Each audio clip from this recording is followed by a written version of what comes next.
கர்த்தருடைய நாமத்துக்கு மகிமை உண்டாவதாக. May all glory be to God's holy name today. 2025 மே மாதம் 11ஆம் தேதி ஞாயிற்றுக்கிழமை. Today is 11. Today is a good Sunday morning, the month of May, the year 2025. இயேசுவின் நாமத்தினால் இந்த வார்த்தைகளுக்கு அமைய குடும்பங்கள் உம்மை மகிமைப்படுத்தி வாழ கிருபை செய்வீராக. In the name of Lord Jesus Christ, let all the family glorify your name today. இயேசுவின் நாமத்தினாலே ஆமென், ஆமென், ஆமென். In the name of Lord Jesus Christ, amen, amen, amen. இன்றைக்குள்ள குடும்பத்தாரின் வாழ்க்கை, The family life today, தகப்பன், தாய், வாலிபர்கள், பிள்ளைகளும் கர்த்தருக்காக கர்த்தரோடு வாழ வேண்டும். the father, mother, youth and the children should live for God. கர்த்தரோடும் கர்த்தருக்காக வாழ்கின்றோமா?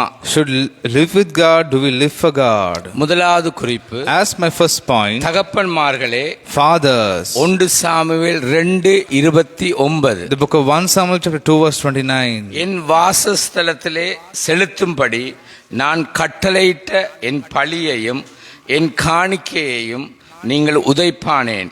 என் ஜனமாகிய இஸ்ரவேலின் காணிக்கைகள் எல்லாம் பிரதானமானவர்களை கொண்டு உங்களை கொழுக்க பண்ணும்படி நீ என்னை பார்க்கலும் உன் குமாரரை மதிப்பானேன் என்கிறார். Why do you scorn my sacrifice and offering that I prescribe for my dwelling? Why do you honor your sons more than me by fattening yourselves on the choice parts of every offering made by the people Israel?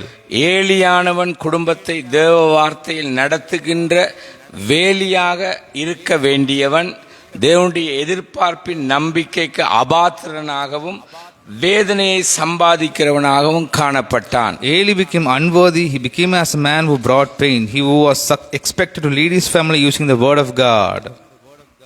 வேதனைத்தான். This is painful. இதுதான் இன்றைக்கு குடும்ப தலைவர்கள். These are the these are the family leaders in today. இரண்டாவது குறிப்பு, As my second point, குடும்ப ஸ்திரீகளையும் even the women of the family, கணவன்மார் அவர்கள் விரும்பும் ஆலோசனையிலும் நடத்தி இந்த ஓட்டத்தை ஓடுகின்றார்களா? husbands, do you listen to the suggestions made by your wives and run the race in your life? உலக மகிமைக்காக அவர்களோடு சேர்ந்து நீங்களும் போராடுகின்றீர்களா? Among delays, wounds, dislikes, do you forget to live by the grace of God's word? தாமதங்கள், காயங்கள், வெறுப்புகள் மத்தியிலும் வேத வார்த்தையில் நடத்த மறந்து விட்டீர்களா? Among delays and wounds, do you forget to live by the grace of God's word in your life? சோதனைதான். It's a trial. முதலாவது வேதனை, இரண்டாவது சோதனை. One pain, second trial. மூன்றாவது, As my third point, மூன்றாவது குறிப்பு, வாலிபர்களையும் பிள்ளைகளையும். the youth and the children.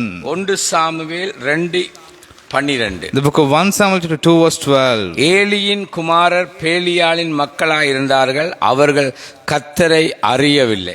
Eli's sons were scoundrels, they had no regard for the Lord. 1 Samuel 2:24. The book of 1 Samuel chapter 2 verse 24. என் குமாரரே வேண்டாம், நான் கேள்விப்படுகிற இந்த செய்தி நல்லதல்ல, கர்த்தருடைய ஜனங்கள் மீறி நடக்கிறதற்கு காரணமாய் இருக்கிறீர்களே.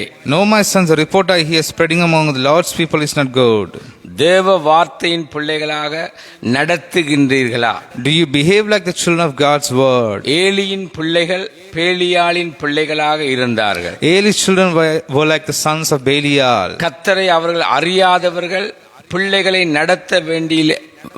நடத்த வேண்டிய வழியிலே நடத்துங்கள். They were people who did not know God. Lead your children in the way they should be led. நீதிமொழிகள் 22:6. The book of Proverbs chapter 22 verse 6. பிள்ளையானவன் நடக்க வேண்டிய வழியிலே அவனை நடத்து, அவன் முதிர் வயதிலும் அதை விடாதிருப்பான். Start children off on the way they should go, and even when they are old they will not turn from it. கண்ணீர் தான்.